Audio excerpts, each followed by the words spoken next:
Awalina Sunufa dari Program Studi Pendidikan Agama Islam Institut Agama Islam Bakti Negara Tegal. Di sini saya akan menjelaskan mengenai materi tentang najis. Materi yang pertama, A. Pengertian najis. Secara bahasa, najis berasal dari bahasa Arab yang artinya kotoran. Sedangkan secara istilah, najis adalah suatu benda yang kotor yang mencegah sahnya mengerjakan suatu ibadah yang dituntut harus dalam keadaan suci, seperti sholat dan tawaf. Secara umum, najis adalah kotoran yang menjadi sebab terhalangnya seseorang untuk beribadah kepada Allah Subhanahu wa Ta'ala. Najis juga dapat berarti jijik atau kotoran. Dalam definisi lain, najis adalah sesuatu yang keberadaannya dapat menghalangi sahnya sholat. Nah, dari sini kita tahu bahwasanya najis itu kotor yang tidak bisa dibawa untuk beribadah pada Allah Subhanahu wa Ta'ala, baik ibadah wajib maupun ibadah sunnah. Selanjutnya yaitu B. Macam-macam najis. Najis dibagi menjadi 3 macam, yaitu yang pertama najis muhaffafah, yaitu najis ringan. Yang kedua yaitu najis mutawassithah, yaitu najis biasa atau najis sedang. Yang ketiga ada najis mughalladzah atau najis berat. Dari najis muhaffafah tersendiri yaitu najis yang paling ringan. Dicontohkan pada air kencing bayi laki-laki yang belum makan dan minum selain air susu ibu. Jika sang bayi sudah pernah mengonsumsi makanan selain air susu ibu, semisal susu kaleng buatan pabrik atau yang lainnya, maka air kencingnya sudah tidak lagi dikatakan najis ringan, melainkan najis sedang. Yang kedua yaitu ada najis mutawassithah atau najis sedang. Contoh dari najis mutawassithah ini yaitu darah haid, darah nifas, atau kotoran yang keluar dari kubul dan dubur manusia atau binatang. Nah, najis mutawassithah ini dibagi lagi menjadi 2 macam, yaitu ada najis ainiyah dan najis hukmiyah. Najis ainiyah yaitu najis yang tampak zatnya atau sifatnya, seperti warna, bau, dan rasanya. Dan dari najis hukmiyah ini juga najis yang tidak tampak zatnya atau sifatnya, seperti air kencing atau arak yang sudah kering. Itu termasuk najis hukmiyah. Yang ketiga yaitu najis mughalladzah atau najis berat. Contohnya yaitu dari hewan babi dan air liur anjing. Hal ini berdasarkan pada Al-Quran surat Al-An'am ayat 145.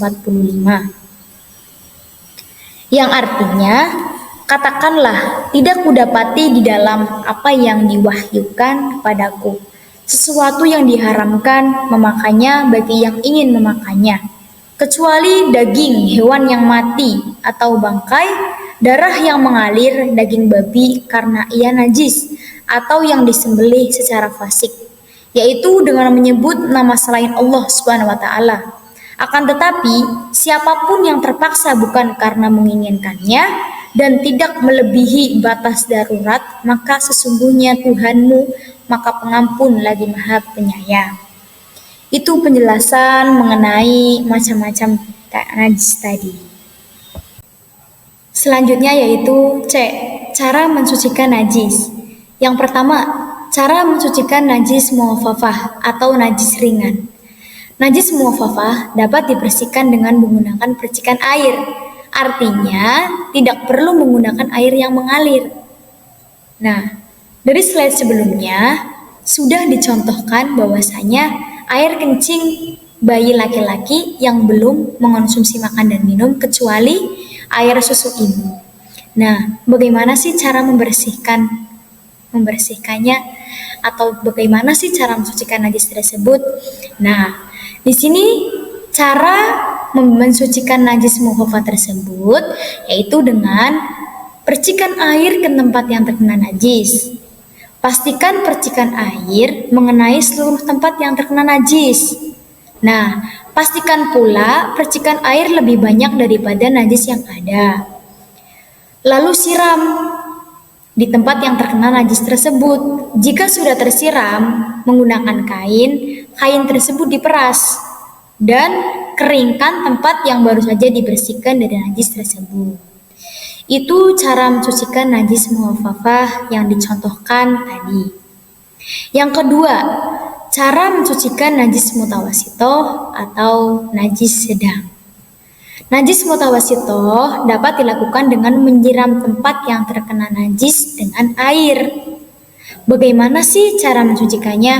Nah, cara membersihkan atau mencucikan najis mutawasitoh yaitu dengan cara menghilangkan terlebih dahulu ainiyah atau wujud asli dari najis tersebut di tempat yang terkena najis. Pastikan wujud najisnya sudah tak terlihat, seperti bau, rasa, maupun warnanya. Lalu siram tempat yang terkena najis dengan air. Nah, lalu keringkan tempat yang terkena najis. Seperti tadi yang sudah dicontohkan, bahwasanya contohnya yaitu air kencing atau arak yang sudah mengering. Itu seperti itu. Lanjut pembahasan yang ketiga. Cara mencucikan najis mughalladhah atau najis yang berat. Najis mughalladhah perlu dibersihkan dengan membasuhnya dengan air sebanyak 7 kali. Di salah satu basuhan, air harus dicampur dengan debu. Cara mencampur air dan debu untuk membersihkan jenis najis ada 3 jenis sebagai berikut. Nah, cara mencampurkan itu yaitu yang pertama, campur air dan debu secara bersamaan. Kemudian, letakkan di tempat yang terkena najis. Ini merupakan cara yang paling utama. Kedua, letakkan debu di tempat yang terkena najis.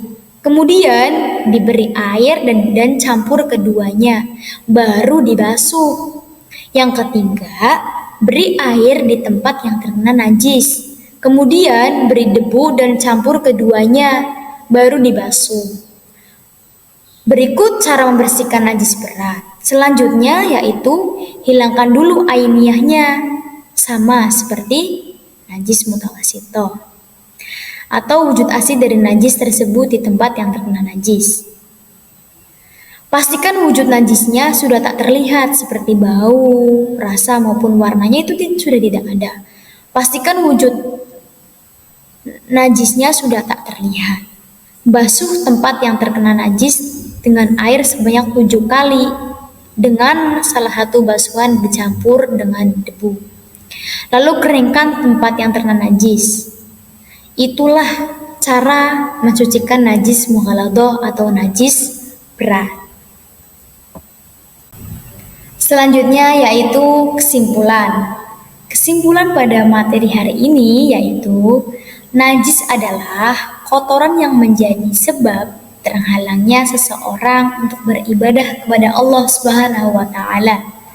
Najis dibagi menjadi 3 macam, yaitu yang pertama najis mukhafafah atau najis ringan, yang kedua ada najis mutawasitoh atau najis sedang, yang ketiga yaitu najis mughalladhah atau najis berat.